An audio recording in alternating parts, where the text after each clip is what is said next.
Tonight on the Pioneer Sideline, upset. The volleyball team's season ends in the first round of the conference tournament for the second year in a row. A breakdown of their season and the tournament. Freshman impression, what women's basketball player is making an immediate impact. And the NFL season is past the midpoint. We break down the surprises and disappointments of 2017. This show will not be a disappointment for you. All of that and so much more. Let's head on down to the Pioneer Sideline.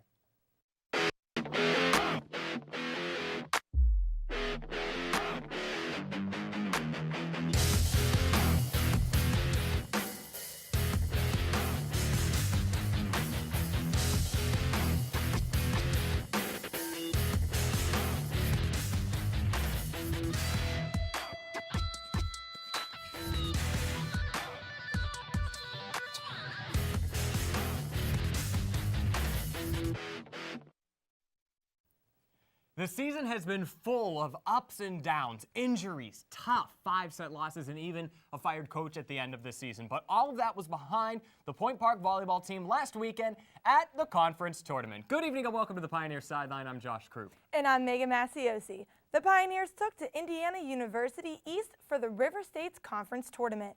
Their first round draw was a familiar foe. That's right, Megan. Point Park met the Asbury Eagles in round 1 of the RSC tournament. The Pioneers battled back and forth with the Eagles in the regular season, winning the first 2 sets before dropping 3 straight.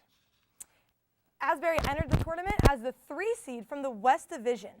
Point Park was the 2 seed from the East. Here to break down the contest is our own Mike Turk. And Mike, the Pioneers did not get off to a hot start against Midway last weekend.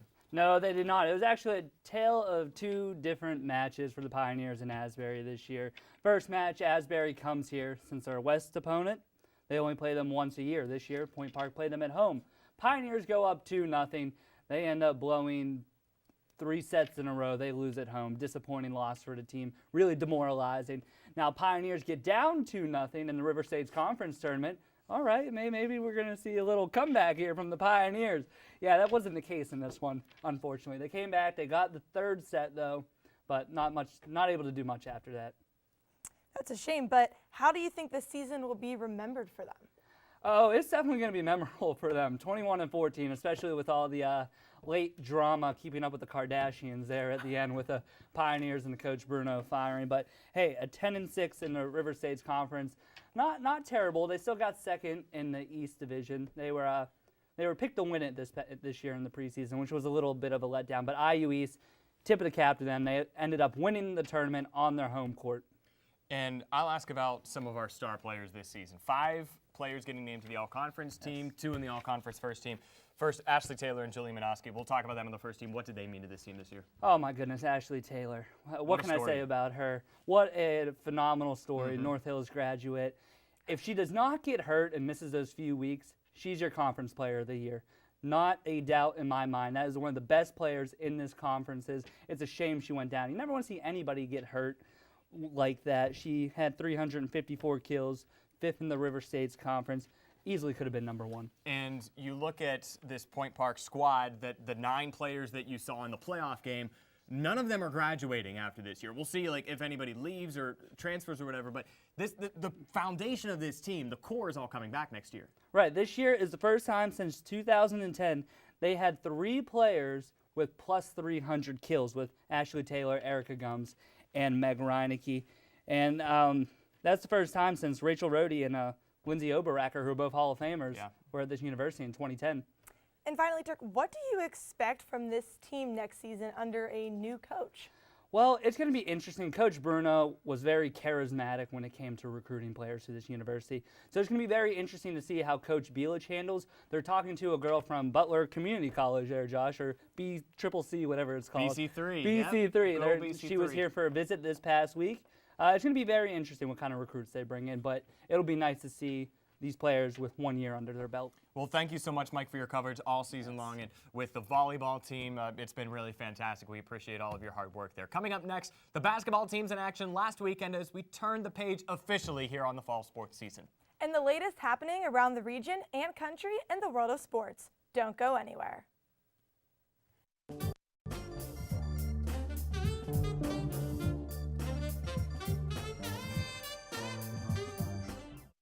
T. Why should you watch and focus? Because why not? Turn. Why should you watch and focus? Because I produce it. Welcome to In Focus. Hello. This is so we don't run out of time. Put up a goal just Right. because it. And a little bit closer, please. Let me bring this in. I wanted to do a game. So game over. Oh wow. Did we get that? There he is. Why do you watch and focus? Because in focus is great. Chris! Game time! Game time! It's not game time. It's a promo. Start your morning with us. I'm your host, Jess Paterchek. And I'm your host, Alex Groves. Good morning and welcome to another episode That is what of happened at the Daybreak. I'm your cathedral. host, morning. WPXI. The state wants to This take Monday. $357 million out of its trust fund. Some That of is that typically wintry the mixed stuff could get me. I'm gonna care for you. what up? The diva himself. Only on Daybreak. 55% of all U.S. multiracial adults have been subjected to racial slurs or jokes. Where were you born? Being smart, pale, for a Filipino, to go back to Mexico. There goes that black boy over there. You like fried chicken because you're light skinned. You are a cop. You think that you're better than us. The N-word. You're good at jumping or climbing. Border hopper. Made taco. English your second language. Where's your green card? Cut the jokes, stop the stereotypes.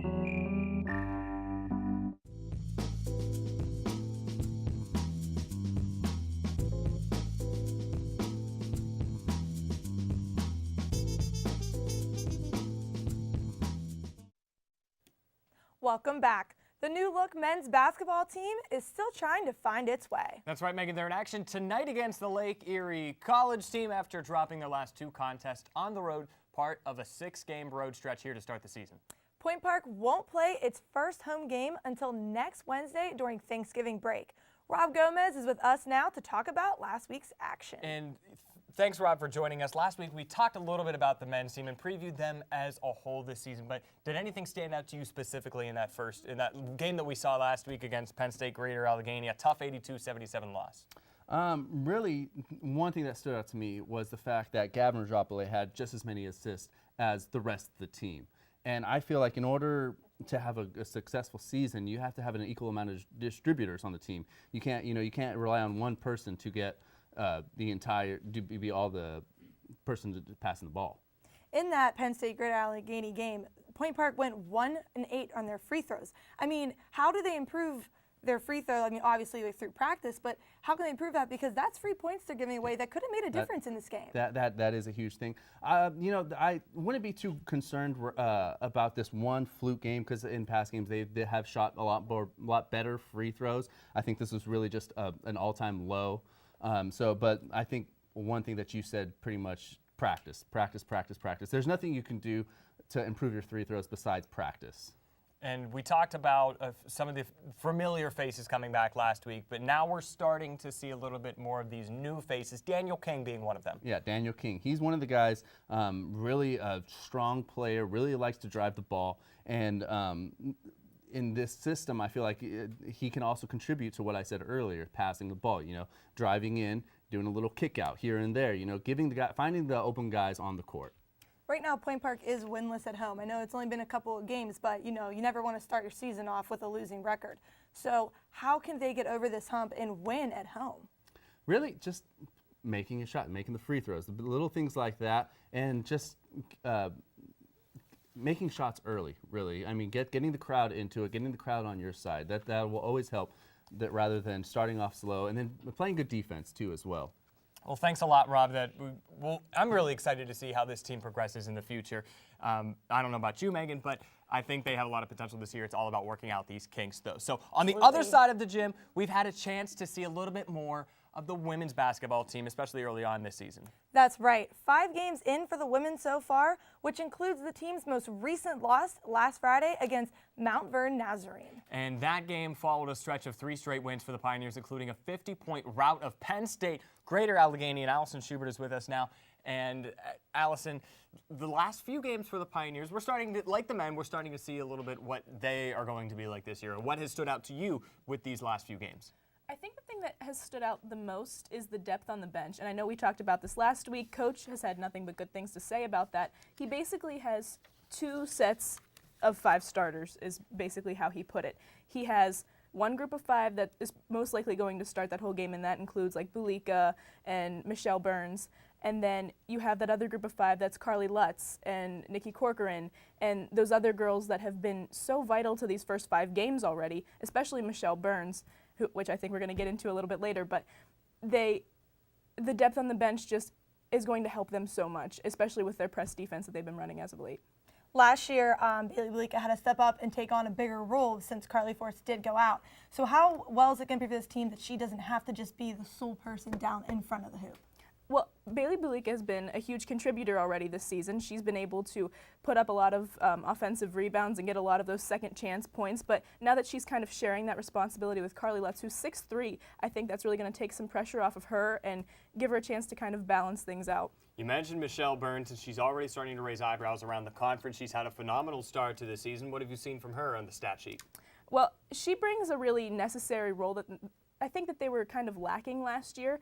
They had Selena DiPietro, who started all 30 games last season, but now they have Michelle Burns, who's kind of a very dominant point guard, and she's not afraid to shoot. She shoots every time she's open, and she really has contributed a lot of points to the team. She is averaging 11.5 points per game, which is the highest on the team right now. So she's really contributing a lot so far, and it's only her freshman season, so I can't wait to see where she goes from here. In that last game against Mount Vernon Nazarene, they started a charge in the end of the third quarter and into the fourth and ultimately beat Point Park. Point Park has all this offensive power, so how do they keep that lead and continue to pour on the points and not give up these games late? Something I talked to Coach about was needing a stronger defense, and the depth on the bench is definitely going to help with that. He has talked about putting in more substitutions and really strengthening that defensive core that they have and kind of building from there. And then their offense will obviously speak for itself once they are able to make those defensive stops, and defensive rebounds are a huge thing for this team going forward. For sure, that's one thing Grenick loves, is seeing the team rebound. Thanks a lot, Allison. Coming up next, updates from around the country and the region. And the biggest surprises of the NFL season so far. Don't go anywhere.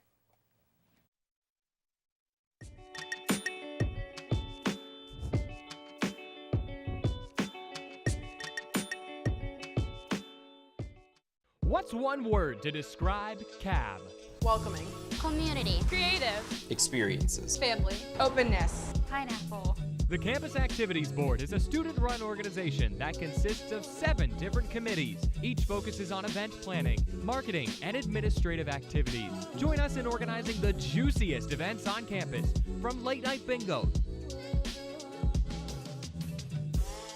to festive dances to our team bonding meetings.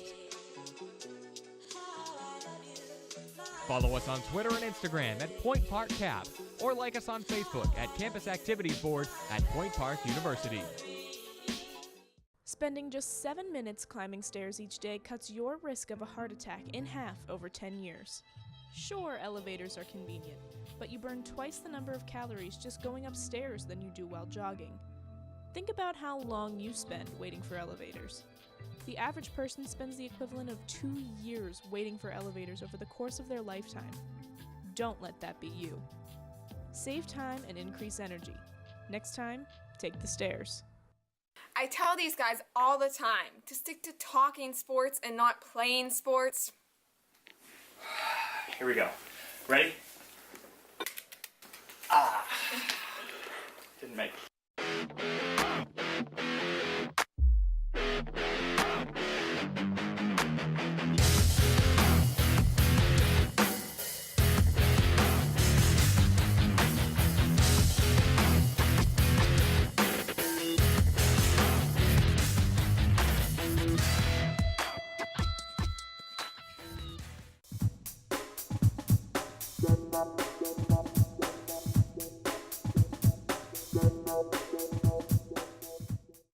Welcome back. Has Colin Kaepernick found a new job outside of sports?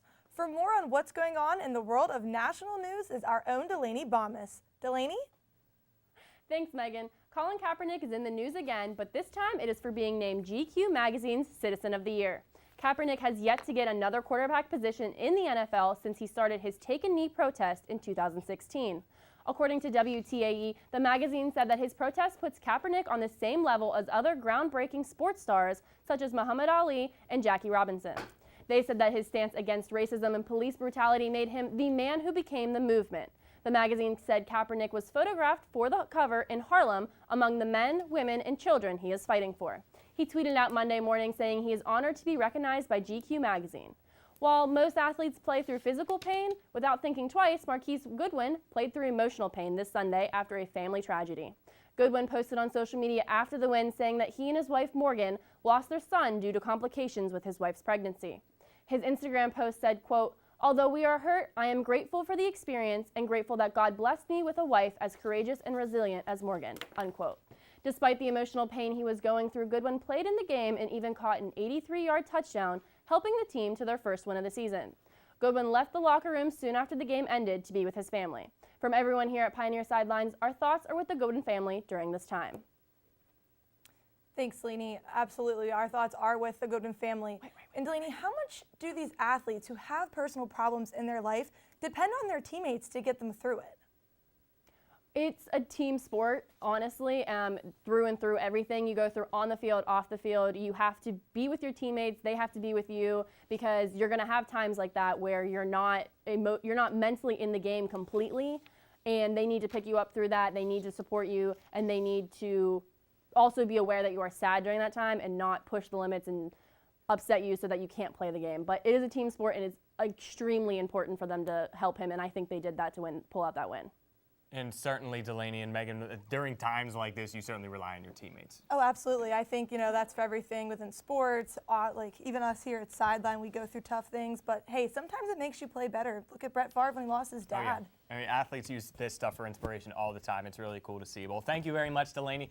The Steelers barely beat the Indianapolis Colts on Sunday, but they lost a key player in the secondary during the process. Joining us now for the latest here in our neck of the woods is Kiera Fry. Kiera? Josh. The Steelers fought hard for their 20-17 win against the Indianapolis Colts on Sunday. They had a rough start, trailing by 7 at the end of the first half. The Colts extended this lead early in the third quarter with a touchdown pass, making the score 17-3. This was the cue for the Steelers to make their miraculous comeback, scoring 6 points in the third quarter and 11 in the fourth. With the score tied and 45 seconds left on the clock, Big Ben was able to find Antonio Brown for a 32-yard catch and run. Chris Boswell ended the game for the Steelers with a 33-yard field goal. The Steelers, now 7-2, will face the Tennessee Titans on Thursday. And with 7 games left in the season, the Steelers will be missing cornerback Joe Hayden for at least a few weeks. In the game against the Colts, Hayden fractured his fibula in his left leg when he collided with one of the Colts' offensive players. However, the injury does not appear to be season-ending, according to the Pittsburgh Post-Gazette. Now we move from the field to the ice.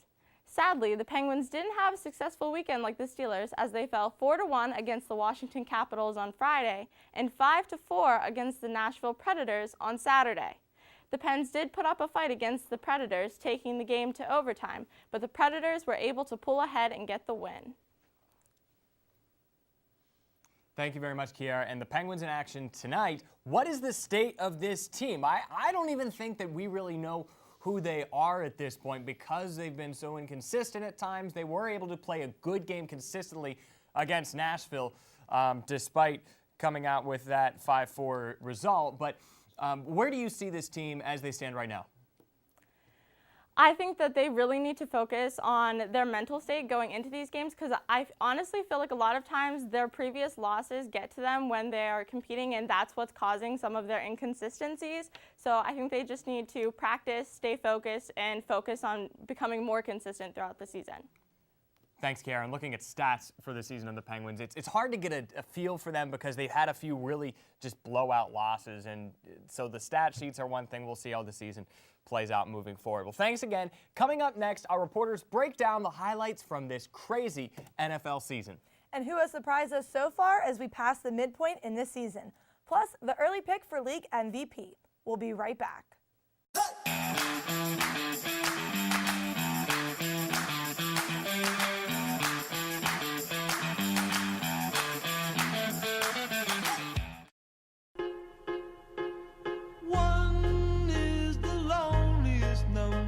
what you'll ever do.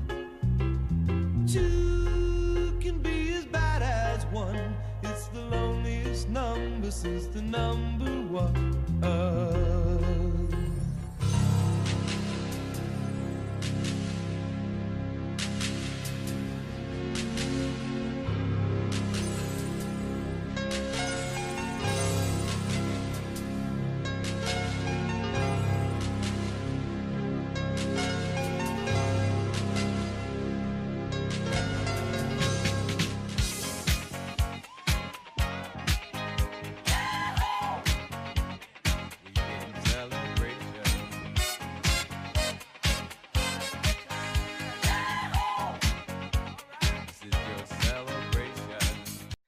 I love you. I love you more. I love you more. Tried, okay? I swear you can never do anything right. You're such a sorry sack of. Sweetie, tell me this will last forever. Of course, babe. I swear living with you is like living in a nightmare. Can't even look at your ugly face. I'm sorry. Babe, can we just put this all behind us? All water under the bridge? Good evening and welcome to Newsnight. I'm Josh Troop alongside Jess Paterchak. Defending his decision to kick out 15 Cuban diplomats from the United States. Thanks, Allison. Fitness on Demand has returned to Point Park. Residents fear that Mount Agung will have a repeat of 1963's eruption. Two-star NFL quarterbacks made the headlines this week after wrapping up. Well, thank you so much for joining us this evening. That's your news tonight. For Nick Tomarello, I'm Alex Grubbs. Have a great night.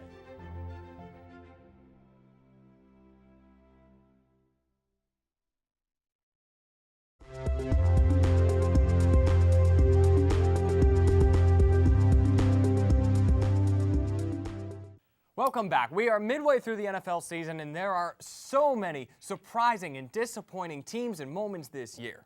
That's right, Josh. The playoff picture is pretty open as of right now. Here to help us break down the season is Mike Turk and Rob Gomez. All right, guys, let's start off with who you have as your most surprising team right now, AFC, NFC. Well, biggest surprise, both AFC and NFC, I don't know, because the biggest surprise is like all these 7-2 teams that I was not expecting to be at the top of their divisions. They're all from the NFC actually, so I apologize for that. But you the LA Rams after last year, Jared Goff. It looked like, okay, Rams might have made a mistake, but I wasn't a big believer in Goff at first. But watching him this year, he's making me eat my words. So I'm not complaining. I agree with you with the Rams, but I do believe that the loss of or the firing of Jeff Fisher certainly helped that. The two teams I chose actually was one Philadelphia. You know, I knew they were a strong team last year with Carson Wentz, but I'd never expected them to have that big of a jump to now an 8-1 start. And then the other team from the AFC I have is actually the Jacksonville Jaguars. You know, I mean. You have Blake Bortles as your quarterback, so I was not expecting them to do anything. And you know, Leonard Fournette was really he was up really in the confident, air. really confident. You didn't know what he was going to do, and you knew they had a strong defense, but really that was the team right there. I never expected a 6-3 record from the Jags. Exactly, and former producer of Pioneer Sideline, Tyler Cahill. You know, every year he came in, he's like, "This is our year," and they always one were year just he's not here. terrible. So finally, it takes Cahill leaving the university for the Jags to finally do something. So. They've been very surprising, but disappointing. There are a lot of teams that haven't lived up to the expectations. Megan, who's your most disappointing team this year? I know you have the Super Bowl slump, so I'm not going to say the Atlanta Falcons, even though they have been disappointing this year. I'm going to go with the New York Giants because they added Brandon Marshall this year. They had Sterling Shepard and OBJ. I understand they have a little bit of the injury bug, but even their rookie running back, Paul Perkins, he was very hyped up. This whole team was hyped up. And they're 1-8. I'm extremely disappointed in this team this year. Yeah, I can agree with that. Also, the Washington Redskins, I thought with a couple of key additions, I thought they were going to be, at least competing for the top spot. They're 4-5, and then probably most disappointing for me personally is the Oakland Raiders. You know, 4-5. You're admitting it. I'm admitting it. They are disappointing. I mean, I'm looking at this season. I was expecting 13-3. 12-4, one of those same type of years, but it has not gone that way for them. Yeah, well, you've mentioned the Atlanta Falcons. It's hard not to pick the New York Giants either. A lot of hype around them, but you did lose your best player and possibly one of the best receivers in the league, arguably. So, but if you go with the Atlanta Falcons, you look at how they choked. They blew the 28-3 lead. Yes. That still might be haunting them a little bit. I don't know the mentality of a football player. Never played, never will, obviously.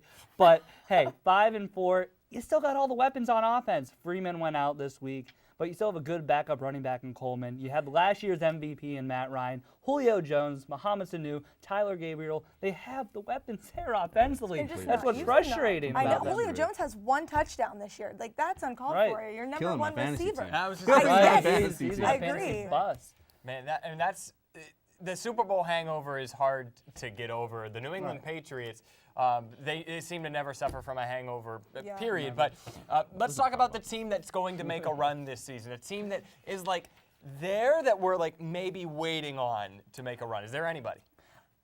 Oh, I'm sorry. go ahead, sir. No. Man, I might get a little criticism for this one, but I got the 5-4 Dallas Cowboys out there in the NFC. They're not going to win the division. Don't get me wrong. Philadelphia is going to take that division. I think the Cowboys can make a run come playoff time. I know Zeke is still suspended 4 games. That's going to hurt them a little bit, but I'm a believer in Dak Prescott personally. You ready for this? Go ahead. You ready for this? Don't say the Raiders. Raiders. Oops. That was my mic. But anyways, back. You get through it. Caught my mic. But, you know. Deservedly so. Don't count out the Oaktown, okay? Don't count it out. Don't count out Beast Mode. Don't count out Derek Carr. Derek Carr gets hit one more time, and he's going to be out again. He was already hurt earlier in the season. Turk hits Derek Carr, he's down. You know like what? if any of us at this table hit Derek Carr, he's done this for is the not, year. That line is going to defend Derek Carr. That line is going to step up the second half of the league. The defense is going to step up. All right, they're going to. It's a bend but don't break mentality. Don't sleep. They have to compete with Oaktown. Kansas City. And then you have the Titans and Jaguars competing for their division. That's a wild card team there. I have the Detroit Lions, and that's because they usually come back in the fourth quarter. They are a fourth quarter team, though. That's where they've been coming back. The Packers, they're down and out now that they don't have Aaron Rodgers, and they just lost Aaron Jones. The Bears are they're the Bears. And I think Minnesota's going to win, and I think you see Detroit getting the wild card spot. Okay, who's the team that just misses the playoffs? That's like on the verge right now. They don't make that run, the team that just misses the playoffs. I have the Green Bay Packers in that situation because they are tied right now with the Lions. And I think, like I said before, they just lost their number 1 quarterback and their rookie running back. So I think they're going to either miss it, or I could see the Miami Dolphins missing it as well. I can't see the Tennessee Titans keeping up with pace here. I do like Marcus Mariota. DeMarco Murray has been very disappointing this year. I just can't see the Titans really making a wild card spot there. I think the Jaguars will end up taking that division. I can see Dallas actually missing out. I can see Dallas. You know, they're competing with, they're competing with Carolina and Seattle for that wild card spot. And, you know, I'm not sure if even with Zeke coming back, they might not be able to make it. So we have a couple more minutes. I want to know your thoughts on the Steelers so far this year, because they're a team that has surprised a lot of people, but also in Pittsburgh, they've disappointed a lot of people. They're 7-2, folks. It's all right. Don't panic. They beat the Colts. But how do you see the Steelers proceeding this season? Pittsburgh is never happy with their sports team. No, never happy. Like, what are you guys complaining about? You're You're not wrong. 7-2. Spoiled, man. But I mean, you know, I think they're a solid team. They have their surprise defense is really dominant. You know, I feel like their defense has been stronger than their offensive as of late. You know, they've been more accountable than their offense. But I like their team. I really do. I think, like you said, since we're from Pittsburgh, we are obviously more critical of our teams. But I'm interested to see how that defense is going to do without Joe Hayden.